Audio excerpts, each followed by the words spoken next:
Hello everyone, welcome back once again on the YouTube channel of MBA Wala, your one-stop solution for all your problems related to any of the management entrance examination.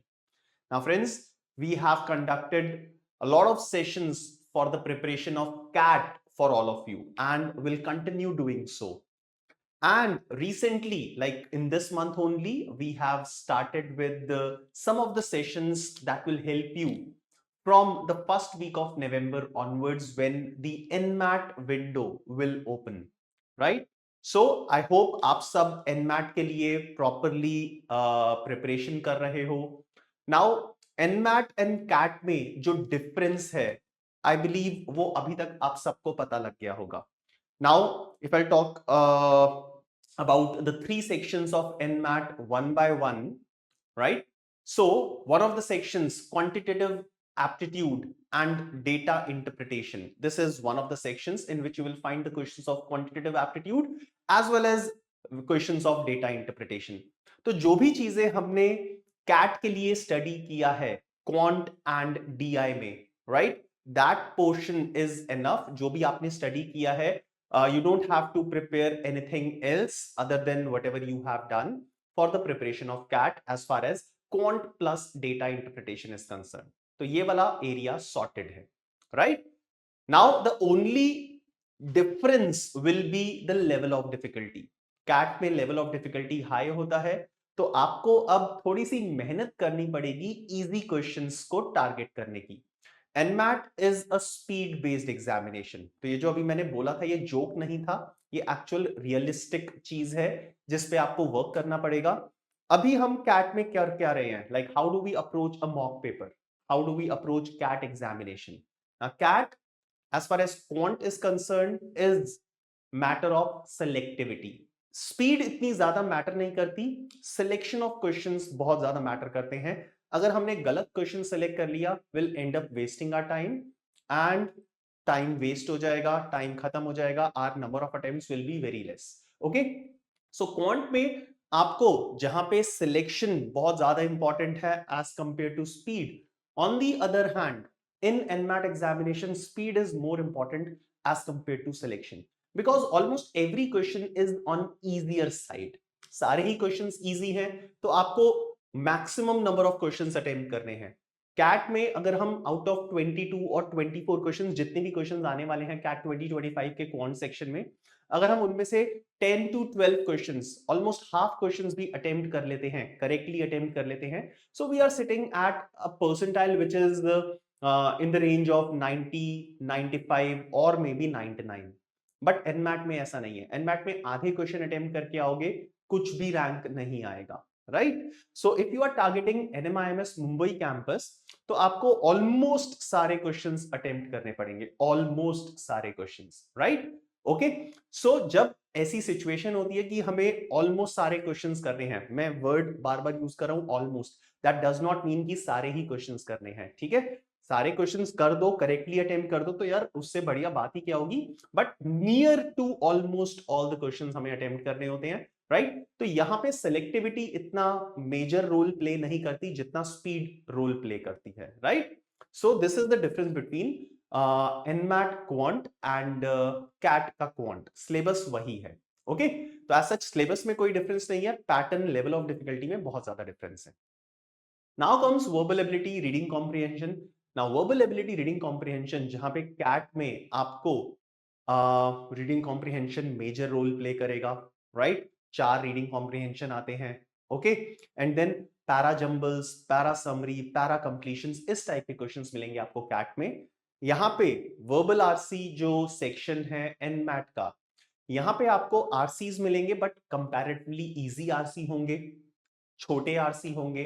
And other than those para summary, para completions, इस type के questions की जगह आपके पास grammar, vocabulary, अलग अलग type के questions आएंगे. सो syllabus की अगर बात करें, टाइप ऑफ क्वेश्चंस की बात करें, तो yes, there is a major shift, there is a major difference which we are covering in the classes of OMETs, right? हम ओमेट्स में ये सब कर रहे हैं. विक्रांत सर सारी की सारी क्लासेस ले रहे हैं आपकी, and you are taught all these things, okay? Now comes the third section, logical reasoning, right?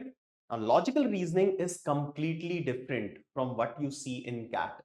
Cat में जितने भी सेट मिलेंगे आपको, सबसे पहले तो कैट में logical reasoning plus data interpretation का सेक्शन होता है, यहाँ पे सिर्फ रीजनिंग का सेक्शन है। Data interpretation is tagged along with quant, right? तो यहाँ पे आपको सिर्फ लॉजिकल रीजनिंग मिलेगा। Now in CAT logical reasoning में आपके पास क्वेश्चंस आते हैं arrangements, distributions, routes and networks, games and tournaments, venn diagrams, puzzles, इस टाइप के क्वेश्चंस आते हैं, which like every question comes in a set of 4 questions, set of 5 questions, set of 6 questions. Narsee मुंजी में, NMAT में, reasoning section में majority of the questions will be independent, right? And there will be certainly different topics from where the questions will be asked. So in CAT, when like where you were not asked questions which are based on series, coding, decoding, blood relations, direction senses, clocks, calendars, input output sequences, इस type के questions आपको cat में नहीं मिलेंगे। नारसी मुंजी में इसी type के क्वेश्चंस मिलेंगे, प्लस अरेंजमेंट्स, डिस्ट्रीब्यूशंस, ये सब भी आपको मिल जाएगा। And the level of difficulty genuinely बहुत ज्यादा लो होगा, राइट? सो जब कैट में हमें एक सेट को क्रैक करने में 15 मिनट लग जाते हैं, right, and then we are able to answer the questions, यहां पे आपको एक क्वेश्चन को करने में लेस देन 1 मिनट लगेगा, अप्रोक्सीमेटली 1 मिनट, 1 मिनट से थोड़ा बहुत ऊपर नीचे लग सकता है, राइट? ठीक है। सो in Narsi Munji examination, in NMAT exam, there is a major shift as far as syllabus is concerned. There is a major shift as far as level of difficulty is concerned as well. So that's why we are preparing for these questions of logical reasoning, right? Also in logical reasoning section, you will find the questions of critical reasoning in NMAT examination, right? Critical reasoning जो आपको Vikrant sir पढ़ा रहे हैं, so you will find questions from that area as well, right? Fine. So friends, let's begin this second session, part 2 of most important questions for NMAT 2025 logical reasoning section. यहां पे DI मैंने इसलिए लिखा है because अभी तक DI मैंने ही पढ़ाया है आपको। So in the fourth session in this series will be looking at questions of data interpretation only. So last lecture जो मैंने लिया था पार्ट 1, आप सबने देखा होगा। अगर आपने नहीं देखा, सो रिकॉर्डिंग अवेलेबल है यूट्यूब पे, go and have a look at that, right? In part 1 we have covered a lot of different types of questions ranging from linear arrangements, puzzles, clocks, calendars, blood relations, input output sequences, series, odd one out, हमने इस type के questions किए थे। अब यही topics आते हैं NMAT में, that's why we are focusing on these topics. Now in today's class, like in first class हमने 15 क्वेश्चंस किए थे, आज की क्लास में भी हम 15 क्वेश्चंस करने वाले हैं, ठीक है? And today I'll be giving you 45 seconds to 1 minute to solve every question, ठीक है? आपको अगर कम टाइम लगता है तो आप वीडियो को पॉज भी कर सकते हो, ये फैसिलिटी अभी अवेलेबल है आपके पास, because this session is on the YouTube channel, right? So let's have a look at this. Now 15 questions करेंगे आज की क्लास में। एक और आपको अपनी तरफ से एक्सरसाइज करनी है during the lecture, during like the time you are watching this session. So आपको क्या करना है, हर एक क्वेश्चन लाइक अभी स्टार्ट होने से पहले एक रफ शीट पे कोने में नंबर्स लिख लो, 1 2 3 4 5 6 7 8 9 10 up till 15, right? Now when I display the question you will be solving it by yourself, and आपका जो भी आंसर आता है आप यहां पे लिख दो। 1 का आंसर A है, 2 का आंसर B है, and so on. एंड साथ साथ when I will solve the question, right, first question मैं डिस्प्ले करूंगा, आप अपना आंसर निकालो, आंसर लिख दो, राइट? मेरे सॉल्व करने से पहले आप अपना आंसर फाइंड आउट कर लो, बट अगर आपका आंसर नहीं आया है तो आप वीडियो को पॉज कर दो and give yourself 1 minute. 1 minute देना है, 1 मिनट से ऊपर नहीं देना है, एंड देन वीडियो को कंटिन्यू करो। सो लाइकवाइज आप सारे क्वेश्चंस के आंसर्स अपने आप निकालोगे, जिसका आंसर नहीं आया विद इन 1 मिनट आप उसको ब्लैंक छोड़ दोगे, right? And then when I am solving these questions आप अपना आंसर चेक भी करोगे, राइट? सो क्वेश्चन नंबर 1 आपने ए लिखा है, आंसर मैंने ए निकाला है, करेक्ट हो गया। आपने बी लिखा है, मैंने ए आंसर निकाला है, आपका रॉन्ग हो गया। सो likewise you will be evaluating your score at the end, right?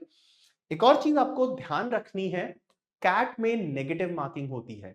Narsee मुंजी, एनमैट में नेगेटिव मार्किंग नहीं होती, right? So you can also take a calculative risk, तुक्का भी मार सकते हैं हम। ट्राई करो, कोई भी क्वेश्चन ब्लैंक नहीं छोड़ना है। बट तुक्का मारेंगे, गलत होगा, नेगेटिव मार्किंग नहीं होगी, बट हमें कुछ फायदा भी नहीं होगा। नुकसान नहीं है तो फायदा भी नहीं है। तो इसीलिए अपने आप को बचाना है फ्लूक से। तो मैक्सिमम क्वेश्चंस आपको खुद से अटेम्प्ट करने हैं, एंड देन किसी क्वेश्चन का आंसर अगर नहीं आ रहा तो आप फ्लूक मार सकते हो। ये सिर्फ नार्सी मुंजी के लिए है और किसी एग्जाम के लिए नहीं है, ठीक है? Right? So let's start solving this question. जल्दी से 1 से लेके 15 तक नंबर्स लिख लो, and after the class you will be evaluating your score, and chat box में, मैसेज में अपना स्कोर जरूर टाइप करना, ठीक है? लाइव सेशन नहीं है, मैं बाद में रिकॉर्डिंग में है, तो आप जो भी अपने चैट बॉक्स में नंबर्स डालोगे, राइट? सो आप किस तरीके से लिख सकते हो? आपको लिखना है अटेम्प्ट, आपने कितने क्वेश्चंस अटेम्प्ट किए हैं, राइट? अटेम्प्ट, लेट्स से आपने 15 में से 14 अटेम्प्ट किए, करेक्ट लिखने हैं, फिर करेक्ट लेट्स से 10 हो गए। सो अटेम्प्ट 14, करेक्ट 10 आपको इस तरीके से मेंशन करना है चैट बॉक्स में, तभी मजा आएगा, ठीक है? राइट? चलिए, सो let's start with today's class. So first question on your screen now, question on blood relations. Quickly, it should be solved in less than 45 seconds. 45 second से कम में सॉल्व हो जाना चाहिए।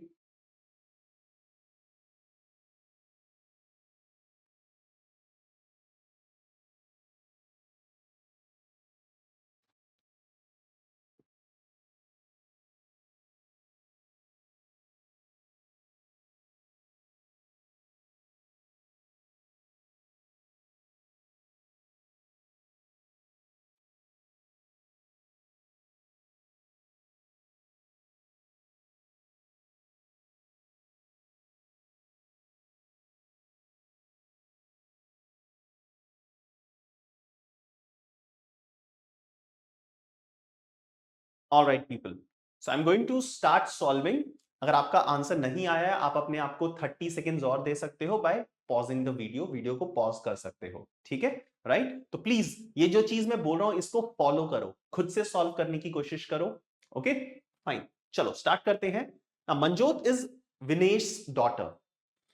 आपने अगर, जो मैंने फर्स्ट सेशन लिया था नार्सी मुंजी एनमैट पे, लॉजिकल रीजनिंग पे, वहां पे हमने एक क्वेश्चन किया था ब्लड रिलेशंस का, जहां पे 2 केसेस बने थे, right? So if you remember, क्या नाम था? राधा, आई थिंक राधा नाम था उस लड़की का, जरूरी नहीं है वो लड़की थी, right? So Radha can be a girl और a boy. So name of a person does not specifies the gender of that person, ये हमें ध्यान रखना है। तो ये जो छोटी छोटी बातें हैं ना, इनका नोट बना लो दिमाग में, कागज पे लिख लो, कहीं पे भी लिख लो, ताकि आगे गलती मत करना, ठीक है? So Manjot is Vinesh daughter. So Vinesh, Manjot, and Manjot is daughter, so female. Vinesh का जेंडर अभी तक नहीं पता, आगे चलते हैं। विनेश इज भूपेश सिस्टर, विनेश भूपेश की सिस्टर है। सो भूपेश का जेंडर नहीं पता, बट अब विनेश सिस्टर है तो again female. And Heena is Bhupesh sister, Heena Bhupesh की भी सिस्टर है। सो भूपेश का अभी भी जेंडर नहीं पता, बट हीना का जेंडर पता है, फीमेल, राइट? आगे चलते हैं। How is Manjot, this person, related to Heena? So Manjot का रिलेशन हीना से क्या है ना? हीना की सिस्टर विनेश उसकी बेटी है, मेरी सिस्टर की बेटी will be my niece. Niece is female, nephew is male. So sister का बेटा होता तो नेफ्यू, सिस्टर की बेटी है तो niece. So niece, option D will be the unique answer of this question, right? Now careful, मुझसे पूछा हुआ है how is Manjot related to Heena? How is Manjot, Manjot Heena का क्या है? सो नीज है। अगर उल्टा होता, how is Heena related to Manjot? So Heena का रिलेशन क्या है मंजोत से? तो हीना क्या है? मंजोत की मदर की sister, my mother's sister will be my aunt. तो आंसर आंट होता अगर ये उल्टा क्वेश्चन होता, राइट? तो ऑप्शन ए आंसर होता। अभी यहां पे ऑप्शन डी आंसर है, विच इज नीज। तो ये गलती नहीं करनी है, किस डायरेक्शन में जाना है ये देखना है हमें, right? Second question. Now, second question is a set. So last class में मैंने आपको सेट के बाद क्वेश्चंस बाद में डिस्प्ले किए थे, पहले एनालिसिस किया था। अब यहां पे मैं आपको सेट डिस्प्ले कर रहा हूं। I am giving you 2 minutes to crack this set, ठीक है, अरेंजमेंट ड्रॉ करने के लिए, and then I display the questions as well.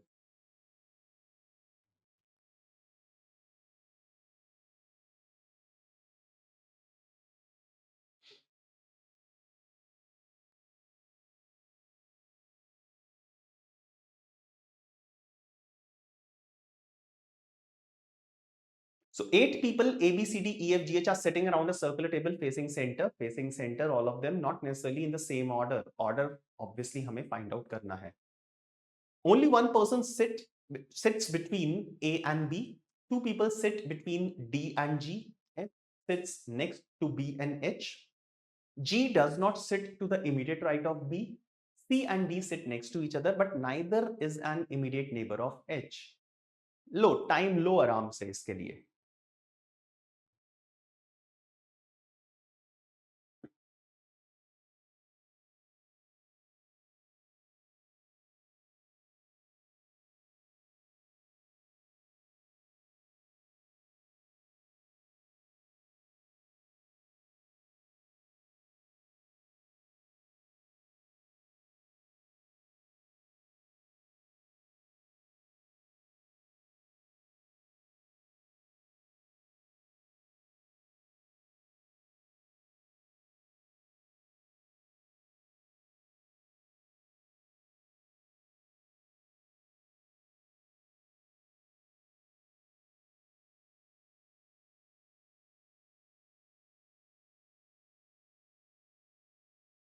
All right, people. Now I am going to display all the 3 questions related to this on a single screen. 3 questions हैं. Arrangement draw कर लो. अगर arrangement draw नहीं किया है तो pause कर लो for the next 30 seconds. उससे ज्यादा टाइम नहीं लेना है, ठीक है.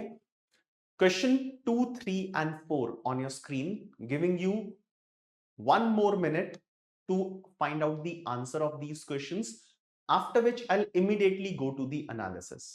1 minute you have.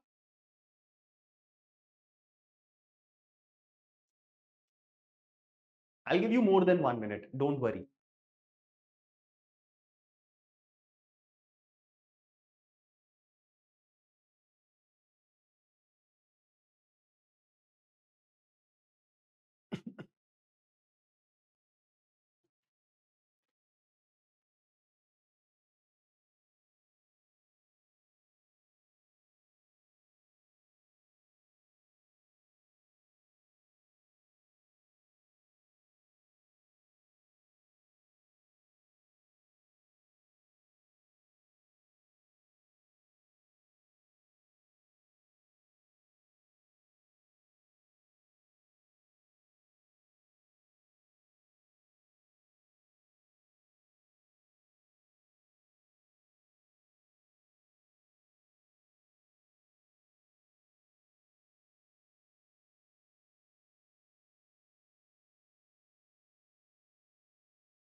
All right, people. Now I'm going back to the previous screen and we'll start the analysis. ठीक है, चलिए एनालिसिस स्टार्ट करते हैं फटाफट. अब स्टेटमेंट्स को अगर रीड कर रहे हैं, कहीं पे भी स्टेटमेंट कोई ऐसी नहीं है जहां पे हमें 2 पर्सन्स की कॉन्क्रीट इंफॉर्मेशन गिवन है अबाउट देयर अरेंजमेंट.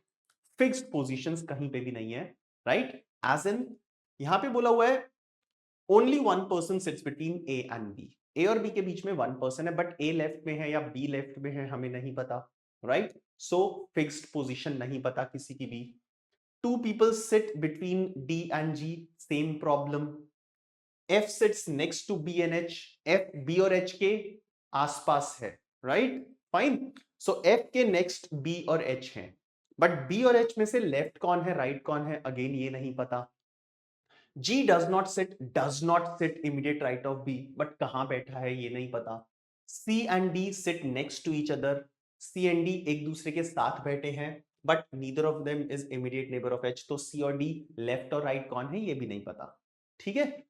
तो जैसे सर्कुलर अरेंजमेंट्स में हम एक असम्पशन के साथ फिक्स असम्पशन के साथ स्टार्ट करते हैं, वो हम फिक्स असम्पशन के साथ स्टार्ट नहीं कर सकते, बट स्टार्ट तो करना ही है, राइट. तो हम दो पॉसिबिलिटी, कोई भी एक स्टेटमेंट को पकड़ेंगे, वहां पे जो भी दो पॉसिबिलिटीज है हम दोनों पॉसिबिलिटीज पैरेलली ड्रॉ कर लेंगे। तो मैं स्टार्ट कर रहा हूं by drawing two circular arrangements. ठीक है, so this is one of them. I will draw 8 chairs, right, and इसके पैरेलल मैं यहां पे भी वर्क करूंगा, थोड़ा सा अच्छा सा बना देते हैं। ओके, सो इसके पैरेलली हम इस पे वर्क करेंगे। परफेक्ट, ठीक है। अब मैं एक ऐसी स्टेटमेंट से स्टार्ट करूंगा जहां पे सबसे ज्यादा फायदा होगा। मोस्टली जो स्टेटमेंट्स हैं वहां पे सिर्फ दो लोगों की बात की हुई है, बट एक स्टेटमेंट ऐसी है जहां पे तीन लोगों की बात की हुई है। So why not start with this, फायदा ज्यादा होगा। तो F sits next to B and H। अब B और H अपनी प्लेसेस इंटरचेंज भी कर सकते हैं, तो H यहां पे एंड B यहां पे, right. So this is the start that I am doing. हाँ, अब और सबको देखते हैं, प्लेस करना शुरू करते हैं। One person sits between A and B। B यहां पे है, A या तो इधर हो सकता है H की जगह पे, H की जगह पे तो A नहीं हो सकता, तो A इधर ही बैठेगा, such that one person sits between A and B. On the other hand, in this case, A can sit only at this place. Perfect. ठीक है, खत्म हो गई। Next statement, two people sit between D and G. D और G यहां पे दोनों ही नहीं है, बट इनके बीच में दो लोग बैठ सकते हैं, सिर्फ दो लोग। अब किस तरीके से बैठेंगे? डी अगर यहां पे बैठेगा तो जी के लिए प्लेस या तो ये होगी या फिर ये होगी, दोनों ही पॉसिबल नहीं है। डी अगर यहां बैठेगा तो जी के लिए इधर, तो जी और डी इधर बैठ सकते हैं, राइट, इंटरचेंज हो सकती हैं प्लेसेस। डी और जी इन दोनों प्लेसेस पे बैठ सकते हैं, and that's it. There is only one possibility such that D and G के बीच में दो लोग बैठेंगे, और कोई पॉसिबिलिटी नहीं बन सकती। सो डी और जी, जी और डी, राइट, ठीक है। सिमिलरली यहां पे ये दो पॉसिबिलिटीज बन सकती हैं, जी और डी, डी और जी, सिर्फ यही दो पॉसिबिलिटी। तो अगेन यहां पे चार, दो केसेस आ गए, यहां पे भी दो केसेस, चार केसेस बन गए अब हमारे। आगे वर्क करते हैं, अब एलिमिनेट होना शुरू होंगे केसेस, ठीक है, तो परेशान मत होना। F sorry, G does not sit immediate right of B. G जो है बी के इमीडिएट राइट में नहीं बैठेगा। बी का इमीडिएट राइट यहां पे एफ है, तो कोई प्रॉब्लम नहीं है, कोई केस एलिमिनेट नहीं हुआ। बट यहां पे बी का इमीडिएट राइट ये है और जी यहां पे नहीं हो सकता, so G can not sit at this place. तो मैं ये कैंसिल कर दूंगा और ये भी कैंसिल हो जाएगा, तो दैट मींस डी, डी जो है यहां बैठेगा और जी इधर बैठेगा। तो चार केसेस में से एक केस एलिमिनेट हो गया है, ठीक है। आगे चलते हैं।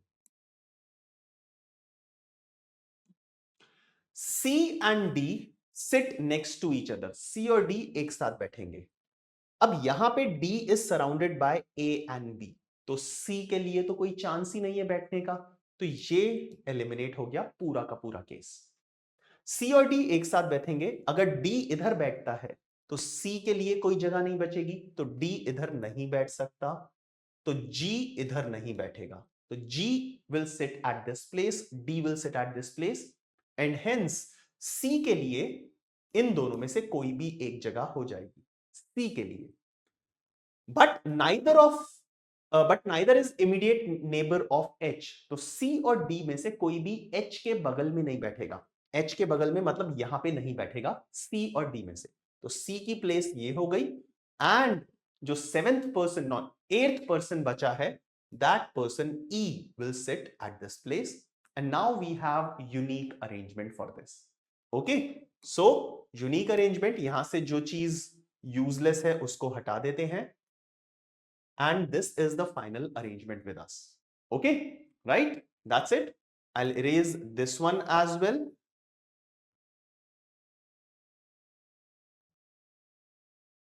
And we have a unique arrangement. Okay, now let's see each of these questions one by one. So first question, 4 of the 5 are alike in a certain way, odd one out ढूंढना है। So ये चारों पांचों option लिख लेते हैं, AC, EH,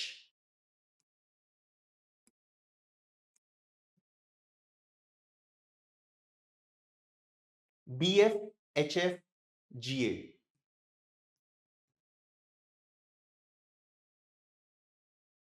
We have to find odd one out. ना AC दोनों एक साथ हैं, EH दोनों एक साथ हैं, BF दोनों एक साथ हैं, HF दोनों एक साथ हैं, GA दोनों एक साथ हैं. In all these cases, both these people, friends, are sitting together. तो टुगेदर और नॉट टुगेदर वाला रीजन तो हो नहीं सकता, अब लेफ्ट राइट वाला हो सकता है. तो A C.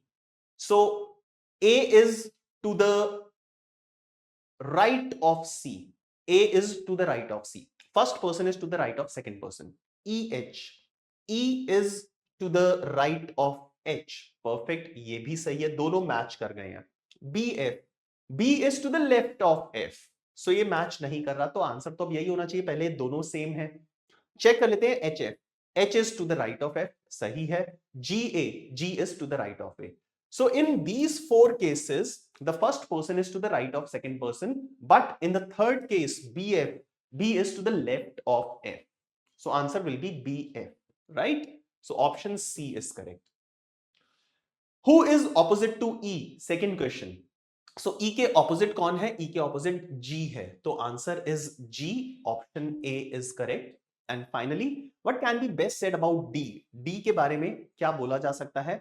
Sits third to the right of B. Third to the right. 1, 2, 3. No, this is not. Immediate neighbor of A.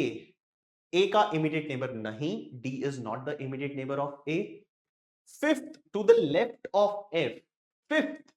F यहां पे है 1, 2, 3, 4, 5. Yes, he is. Fifth to the left of F. So option C is the correct answer.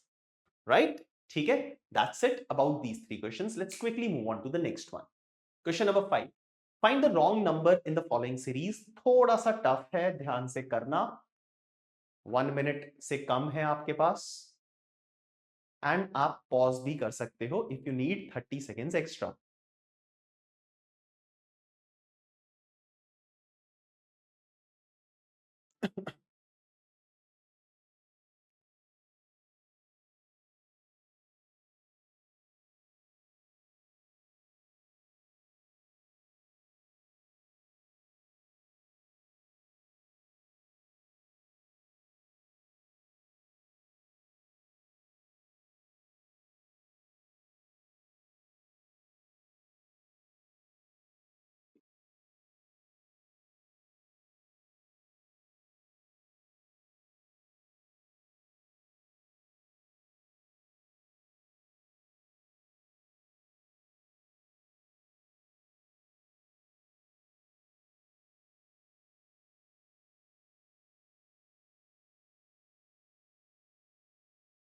All right, let's see.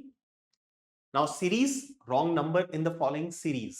Last class में question किया था odd one out, वहां पे कोई series नहीं थी. ठीक है, यहाँ पे सीरीज है, तो कोई लॉजिक फॉलो होना चाहिए. 12 से 21 पे जाएंगे, 21 से 67, 67 से 265 एंड सो ऑन. चेक करना है कैसे कैसे जा सकते हैं. ठीक है. Now 12 into 2 is 24 minus 3 is 21. 21 into 21 को किससे मल्टीप्लाई करें कि 67 के आसपास पहुंच जाए. ठीक है, तो ये पता नहीं है पहले से, आपको इवैल्यूएट करना पड़ेगा. 21 को 4 से मल्टीप्लाई करूंगा 84 चला जाएगा, नॉट नियर. 2 से मल्टीप्लाई करेंगे 42 पे रह जाएंगे, नॉट नियर. सो 3 से मल्टीप्लाई करना चाहिए. 21 into 3 is 63 प्लस 4 करूंगा तो 67 पे आ जाऊंगा. अब मैं 67 पे हूं और मुझे 260 आसपास जाना है, तो मैं इसको मल्टीप्लाई 4 कर दूंगा. 67 मल्टीप्लाई 4 इज 268. 268 minus 3 is 265. तो इंटू 2 इंटू 3 इंटू 4 ये तो पकड़ में आ गया है. -3 प्लस 4 -3. आगे देखते हैं अब कहीं ये रिपीटेडली आएगा -3 + 4 -3 + 4, या फिर यही कल्प्रिट है -3 + 4 -5 + 6. ये होना चाहिए, पता लगेगा थोड़ी देर में. नाउ फ्रॉम 265 इंटू 5 करते हैं अगर, तो हम पहुंच पाएंगे. तो 265 इंटू 5 1325 -4 करेंगे तो 1321 पे पहुंच पाएंगे। कुछ तो गड़बड़ हुई है अब यहां पे, तो कल्प्रिट यहीं पे ही है, आसपास है। 1321 से अगर मैं इंटू 6 करता हूं, सो 13 into 6 is 78. 21 into 6 is 126. 6297 7926 में से 7 माइनस करेंगे अगर हम, तो 7919 ये लास्ट टर्म आ जाएगी। वंडरफुल। तो अब देखिए, into 2 into 3 into 4 into 5 into 6, यहां पे तो कोई प्रॉब्लम नहीं है। यहां पे -3 +4, अगर यहां -5 +6 -7, एक टर्म गलत होगी ना, तो उससे पहले का लॉजिक उसके बाद का लॉजिक दोनों ही लॉजिक डगमगा जाएंगे, राइट? तो यहां पे -3 +4 -5 +6 -7, तो ये सही लग रहा है, ये दोनों सही लग रहे हैं, ये दोनों में गड़बड़ है। सो दैट मीन्स अगर मैं -3 की जगह -5 कर देता, तो ये वाली टर्म बन जाती 263। ओके, अब 263 करेक्ट होने के बाद यहां पे अगर 263 होता, तो 263 मल्टीप्लाई 5, राइट, +6 क्या 1321 आता? चेक कर लेते हैं। सो 1315 +6, यस 1321 आ जाता। तो 1321 में कोई गड़बड़ नहीं है, गड़बड़ है 265 में। सो 265 की जगह 263 होता, तो लॉजिक परफेक्ट होता। Answer is option E. ठीक है, थोड़ा सा डिफिकल्ट था, बट तरीका समझो क्या यूज किया है मैंने। ऑलराइट, चलिए question number 6। Question number 6, input output sequences. पिछली क्लास में हमने काफी डिफिकल्ट क्वेश्चन किया था इनपुट आउटपुट सीक्वेंसेस का, ये कंपैरेटिवली इजी क्वेश्चन है। इनपुट आउटपुट दोनों देखोगे तो पता लग जाएगा, सिंपल सा है। इनपुट एंड लास्ट स्टेप, जल्दी से देखो, 30 सेकेंड्स इसको समझने में लगेंगे maximum, and another 30 seconds answer find out करने में।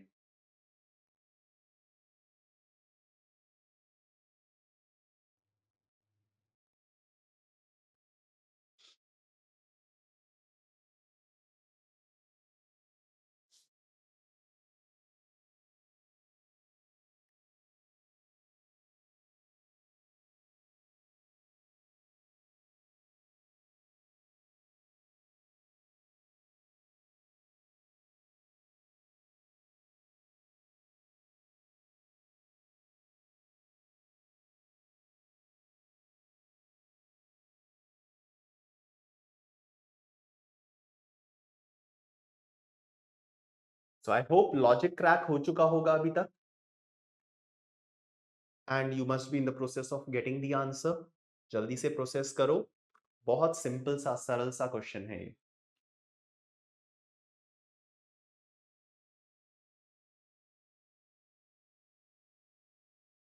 चलिए सॉल्व करते हैं।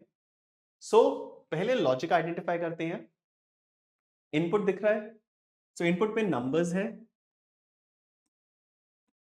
4 नंबर्स हैं एंड 4 वर्ड्स हैं। तो क्या हुआ? आउटपुट, 4 जो नंबर्स हैं और 4 वर्ड्स, ये ऑल्टरनेटली अरेंज हुए हैं। सबसे पहली बात ये समझ में आती है। और नंबर्स जिनको मैंने सर्कल किया है, clearly visible, they are in decreasing order. ठीक है, अब अल्फाबेट सॉरी वर्ड्स की बात करें, तो 4 वर्ड्स हैं, अगेन ऑल्टरनेट आ गए हैं, and they are in the increasing order of, like alphabetical order में अरेंज हो गए हैं।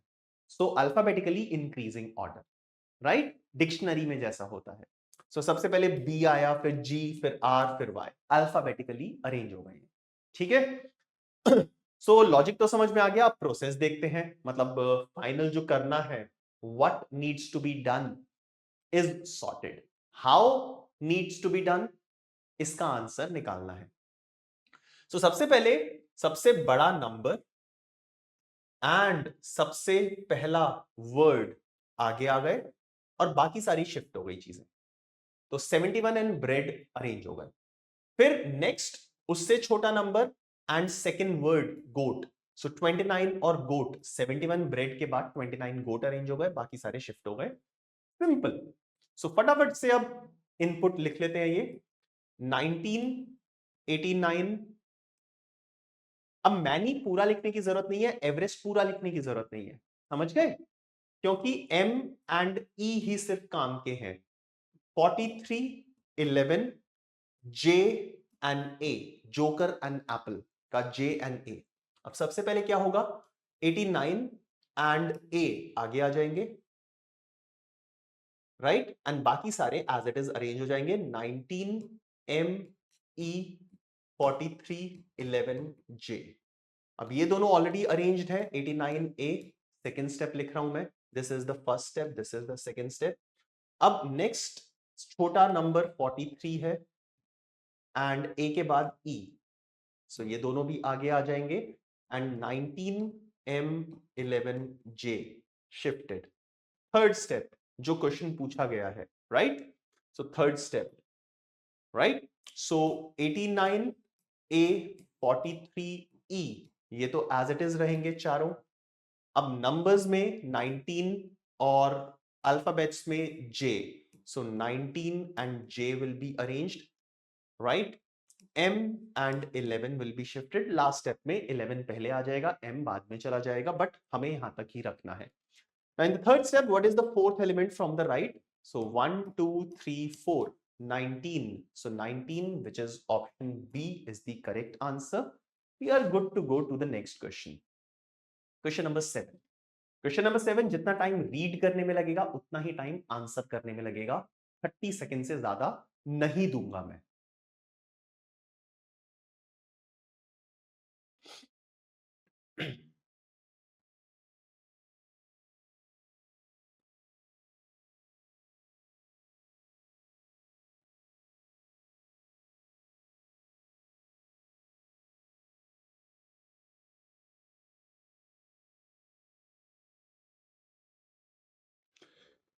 In a certain language, white is called red, red is called blue, blue is called yellow, yellow is called green. According to the above code, what is the color of the deep ocean? Color of deep ocean actual में क्या होता है? Actual में it is blue. And what is blue called in this language? Blue को क्या बोलते हैं इस language में? Blue is called yellow. So answer is yellow. That's it. खत्म. यही इतना ही करना है इस question में. That's it. Question number 8. Find the next term in the series. 45 seconds का क्वेश्चन है, जल्दी से फिनिश कर दो।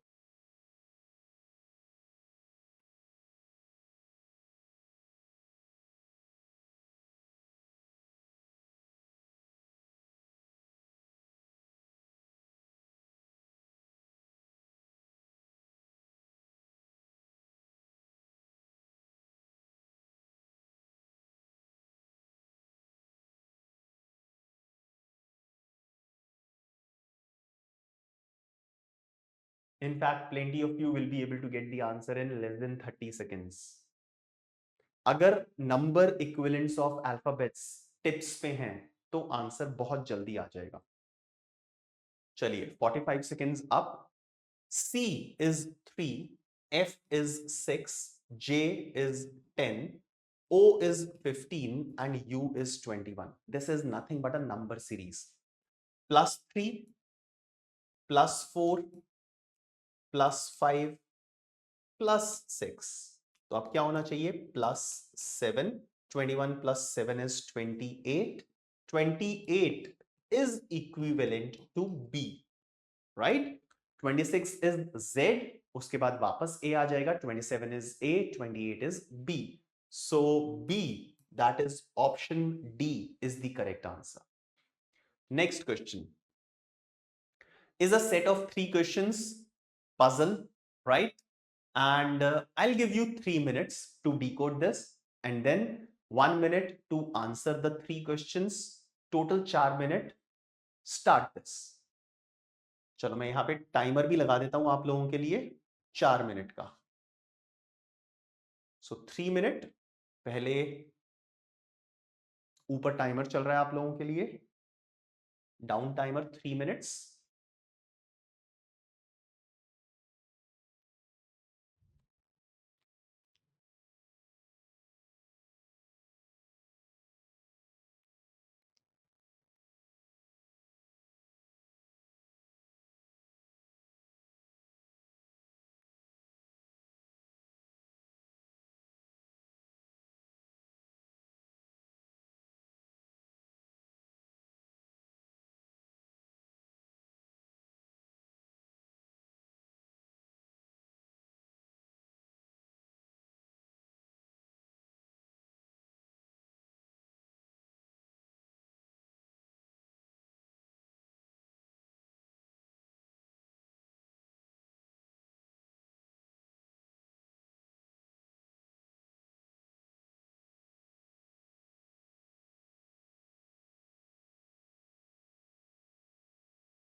1 minute.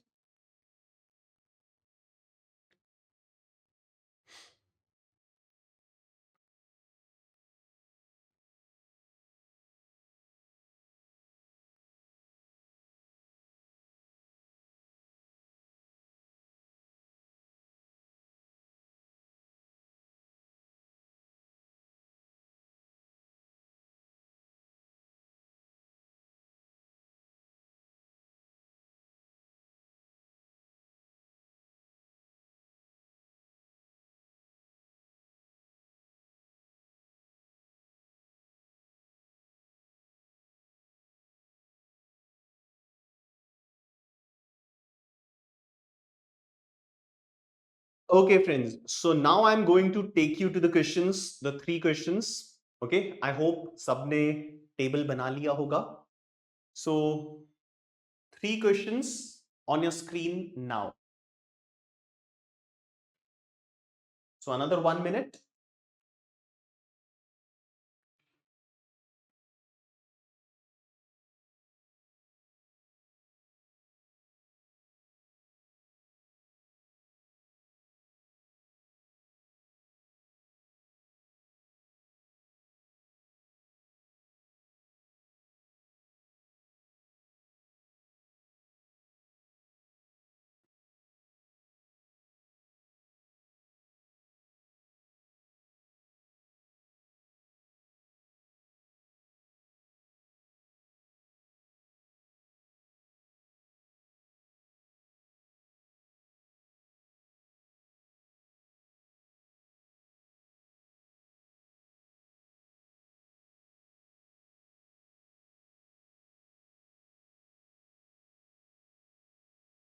All right. So let's move on to the analysis of this set.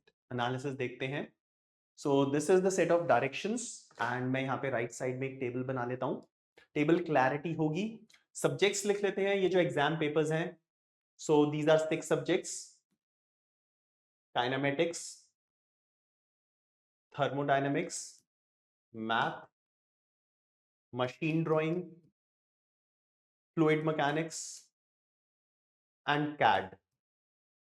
So these are 6 papers and first checker होगा. So एक checker होगा इसका and एक evaluator होगा.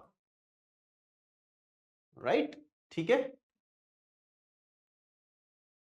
तो सिंपल टेबल, कौन चेकर है कौन इवैल्यूएटर है. तो 6 चेकर्स हैं हमारे पास, 6 इवैल्यूएटर्स हैं. सो हम एक एक करके सबको फिल कर देंगे यहाँ पे. First point, maths was checked by Ronit. So maths Ronit and evaluated by Sneha. First point done. Kinematics was checked by Manoj and evaluated by Nikhil. पूरा नाम लिखने की जरूरत नहीं है. So first point, second point done. The exam which was checked by Vivek, Vivek जिसका checker था, was evaluated by Gargi but not CAD. So Vivek के साथ गार्गी होनी चाहिए रिस्पेक्टिवली, बट ये CAD का पेपर नहीं हो सकता. मतलब विवेक गार्गी इधर नहीं आएंगे और कहीं पे भी आ सकते हैं. परफेक्ट. एक्स्ट्रा स्पेस में लिख दिया मैंने. Thermodynamics was not checked by Divya. So thermodynamics was not checked by Divya but evaluated by Shruti. Okay, perfect. So point 3 and point 4 are also taken care of. Point 5, CAD was neither checked by Divya nor Kriti. Okay, fine. CAD यहाँ पे दिव्या भी नहीं हो सकती, यहाँ पे कृति भी नहीं हो सकती. बहुत बढ़िया. 5th point done. Last point, machine drawing was not checked by Kriti but evaluated by Ankit. All right. So सारे के सारे पॉइंट्स हमने नोट कर लिए. डन. अब देखते हैं ये वाला जो कॉम्बिनेशन था विवेक गार्गी का, ये कहां पे आ सकता है. सबसे बड़ा हिंट यही है. सो विवेक गार्गी पहले 4 में तो नहीं आ सकते बिकॉज इवैल्यूएटर फील्ड है. विवेक गार्गी या तो एफएम में आएंगे या फिर कैड. कैड में मना किया है, विवेक गार्गी नहीं हो सकते. सो विवेक गार्गी कहां पे होंगे? एफएम में। तो विवेक and Gargi, right. Evaluator 5 fill हो चुके हैं। छठा इवैल्यूएटर कौन है? विशाल। सो विशाल अभी तक फिल नहीं किया है, सो विशाल को फिल कर दिया, डन। अब चेकर की बात करते हैं। चेकर में 1 2 3 प्लेसेस फिल करनी है जहां पे 2 में दिव्या नहीं आ सकती। थर्मोडायनेमिक्स एंड कैड में दिव्या नहीं आ सकती, तो दिव्या को मशीन ड्राइंग में ही आना पड़ेगा। तो दिव्या फिक्स हो गई। अब जो 2 बचे हैं उनमें से एक में कृति नहीं आ सकती, सो कैड में कृति नहीं आ सकती, तो थर्मोडायनेमिक्स में कृति होगी, राइट। एंड लास्ट चेकर कौन बचा है? I think Aastha. यस, तो Aastha will be here, right. That's it, the table is completed. अब जल्दी से आंसर करते हैं तीनों। Which subject exam was check by Kriti? So Kriti कहां पे है? Kriti is in thermodynamics, right. So thermodynamics is the answer for the first question, option B. Second question, who evaluated fluid mechanics exam? Fluid mechanics का evaluator चाहिए। So fluid mechanics ये रहा, इसका evaluator is Gargi, so Gargi is the correct answer, which is option E. Which of the following combination is correct? Thermodynamics Vivek Shruti. Thermodynamics Vivek Shruti, no, not correct. Maths Divya Ankit. Maths Divya Ankit, not at all correct. CAD Astha Vishal. CAD Astha Vishal, absolutely correct. So option C is the correct answer. That's it. This 3 questions are over. Okay. So I hope सबके तीनों correct होंगे। आप evaluate कर रहे हो अपने answer साथ साथ। ओके, चलिए नाउ नेक्स्ट क्वेश्चन पे चलते हैं। Question number 12, a question of clocks, an easy question of clocks.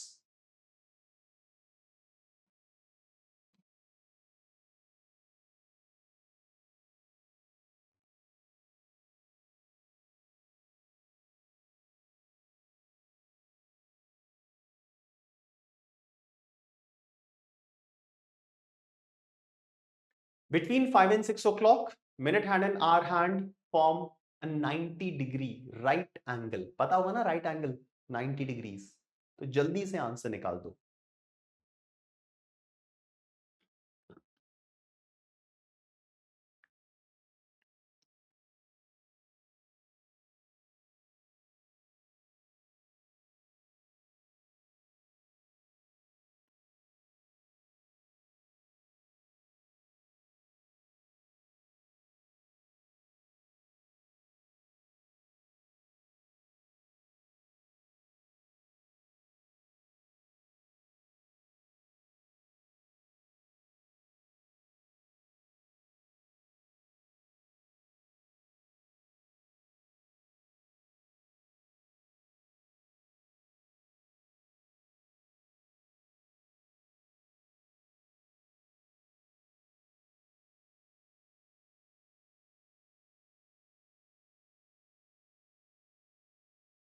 Okay, now बहुत सिंपल सा केस है।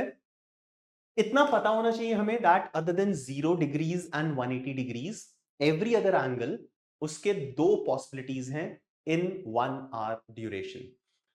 सो will happen in this question, 5 and 6 o'clock के बीच में 90 डिग्री 2 बार बन सकता है।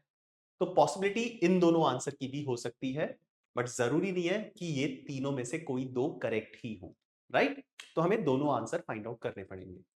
सो पहले एक फॉर्मूला यूज करेंगे, फिर दूसरा फॉर्मूला, दोनों से आंसर आ जाएगा। ठीक। So theta is equal to 11/2m minus 30h. You know this formula. Theta is 90 degrees is equal to 11/2m minus 30 multiplied by 5. Time is between 5 and 6 o'clock. तो time होगा 5 बज के कुछ मिनट। सो 5h की value पता है, m की value नहीं पता। ओके, तो अब m की वैल्यू कैलकुलेट कर लेते हैं और आंसर पहला तो आ ही जाएगा, दूसरा आंसर देखेंगे हम। ठीक है भाई, चलो। सो 90 प्लस 150 240 इंटू 2 480 अपॉन 11। आप लोग स्टेप बाय स्टेप इसको सॉल्व कर सकते हो।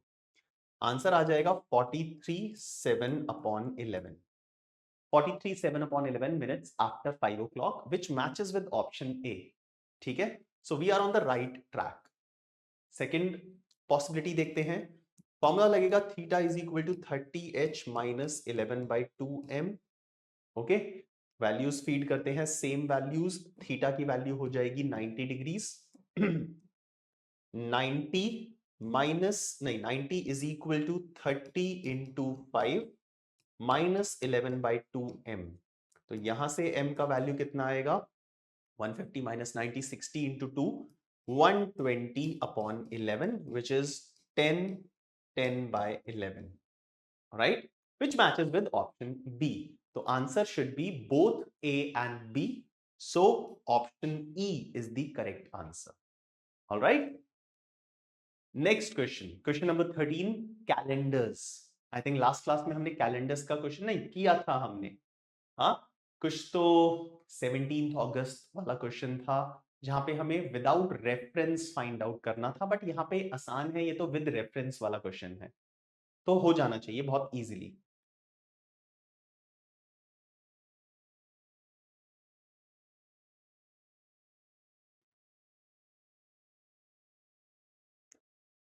सो जो स्टूडेंट्स प्रैक्टिस में नहीं हैं, ओके, उन लोगों को टाइम लगेगा, but if you have practice, proper practice of this type of questions, specially the way I have taught you how to save time, तो यहां पे 1 मिनट में आंसर इजीली आ सकता है.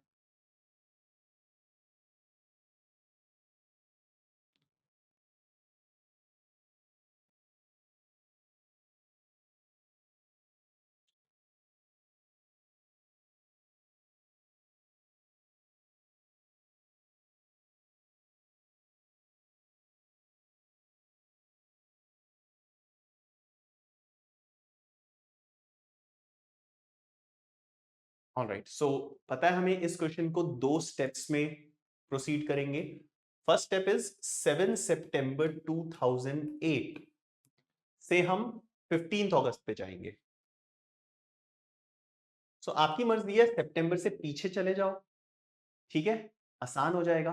तो आसान काम करते हैं ना, 2008 पे ही रहते हैं. एक तरीका है 2009 पे भी जा सकते हो, राइट? सो 15 अगस्त से 7 सितंबर कितने ऑड डेज होंगे? ऑड डेज के लिए हम ये मेथड यूज कर लेते हैं. यहां पे संडे है, राइट? सो अगस्त में 16 डेज बचे हैं. 15 अगस्त से 30 के बाद से काउंट करेंगे, तो 16 days of August and 7 days of September, ठीक है ना? तो कंबाइन करेंगे तो यहां पे 2 ऑड डेज हो जाएगा, यहां पे 0 ऑड डेज, तो यहां पे 2 ऑड डेज. इन दोनों डेट्स के बीच में, इन दोनों डेट्स के बीच में 2 ऑड डेज हैं, राइट? अब 7 सितंबर 2008 से 15 अगस्त 2008 हम उल्टा जा रहे हैं, तो सब्ट्रैक्ट करेंगे, सो -2. यहां पे आंसर आ जाएगा फ्राइडे, ठीक है? टाइम सेव किया है मैंने, अनकन्वेंशनल टेक्निक है, बट टाइम सेव हो जाएगा. फिर 2008 से 2012 पे जाना है, 4 इयर्स, राइट? नाउ 2008 से 2009, 10, 11, 12, सो 9, 10, 11, 12, एक ही लीप ईयर है 2012 जो कंसिडर होगा, बिकॉज हम 2012 की फरवरी से पास कर रहे हैं. 2008 नहीं कंसिडर करेंगे बिकॉज 2008 की फरवरी क्रॉस हो चुकी है, right? So out of 4 years, 1 leap year, 2 odd days, 3 normal years, each has 1 odd day. So इनको ऐड किया तो कितना आ जाएगा? 5. ओके, तो फ्राइडे में 5 ऐड कर देंगे, सो आंसर क्या आ जाएगा? Saturday, Sunday, Monday, Tuesday, Wednesday. So Wednesday will be the answer of this question. So Wednesday, that is option D is correct. Lovely. Next question, coding decoding. Last class में हमने direct coding के question किए थे, right? Now this is slightly different, थोड़ा सा marginally time consuming, ठीक है? Question on group coding.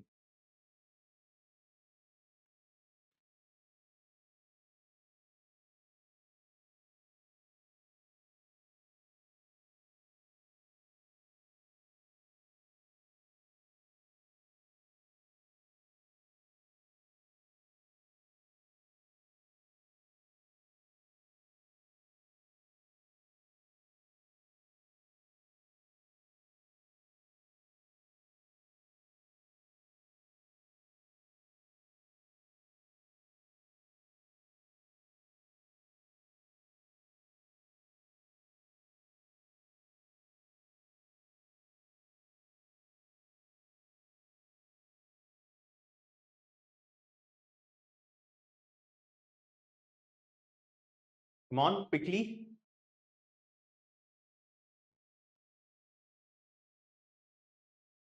Okay, करना क्या होता है ग्रुप कोडिंग में, हमें कॉमन सेट ऑफ वर्ड्स को मैच करना होता है कॉमन सेट ऑफ कोड्स से। तो हम एक स्टेटमेंट के साथ दूसरी स्टेटमेंट को कंपैरिजन करेंगे। सो दो स्टेटमेंट्स का कंपैरिजन करेंगे या फिर तीन स्टेटमेंट्स का भी कंपैरिजन कर सकते हैं इन केस ऑफ कंफ्यूजन। अब दिस क्वेश्चन इज लेंथी, मतलब चार स्टेटमेंट्स हैं, हर एक में चार चार वर्ड्स हैं। ओके, तो हमें फाइंड आउट क्या करना है, 41 which word is coded as 41 यहां पे है, यहां पे है। सो दो जगहों पे 41 है, तो we'll have to get rid of everything else. So 41 देखते हैं कॉमन सेकंड और फोर्थ में क्या क्या है। सो पैरट कॉमन है, ऑक्स कॉमन है, दो चीजें कॉमन है, पैरट और ऑक्स दोनों ही आंसर हो सकते हैं। Answer can not be determined, अभी मार्क नहीं करेंगे, let's see will I be able to uniquely determine the answer और नॉट। अगर नहीं कर पाएंगे तो answer can not be determined हो जाएगा। ठीक है, अब एलिमिनेशन स्टार्ट करते हैं। सो ऑक्स और बाइक एक ही स्टेप में आंसर आ जाएगा। देखो अब ऑक्स और बाइक यहां पे कॉमन है और इन दोनों में थर्ड और फोर्थ स्टेटमेंट में 37 कॉमन है और 14 कॉमन है। तो ऑक्स एलिमिनेट हो गया, बाइक एलिमिनेट हो गया, इनका 37 14 में से कोई ना कोई एक होगा। अब मुझे ऑक्स के कोड और बाइक के कोड से मतलब नहीं है, क्योंकि 37 14 में से होगा, ना मुझे 37 से मतलब है ना 14 से मतलब है, मुझे बचे हुए 41 से मतलब है। आंसर आ गया हमारे पास। सेकंड और थर्ड फोर्थ स्टेटमेंट में कॉमन क्या है, अब बचा हुआ कॉमन क्या है, ऑक्स भी हट जाएगा यहां पे। सो ऑक्स का 37 कोड हो जाएगा, बिकॉज 14 वहां पे है ही नहीं, राइट।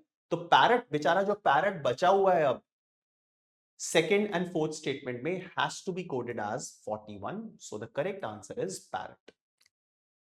ठीक है, so leave behind the other codes and words. जिस चीज को कैलकुलेट करना है उसके पीछे भागना शुरू करो, आंसर थोड़ा जल्दी आएगा। ठीक, चलिए, now the last question for the day, an easy question on directions.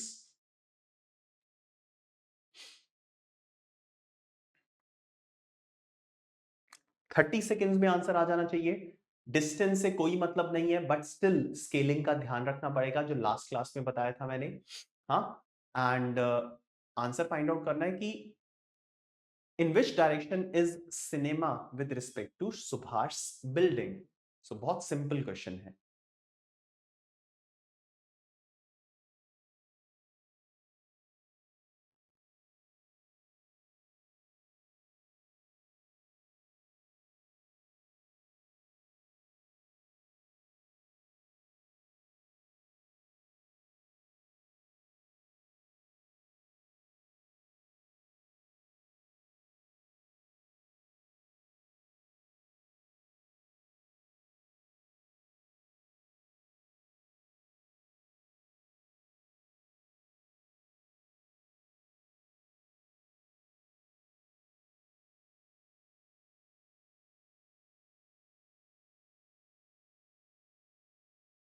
All right, so let me plot and finish this off.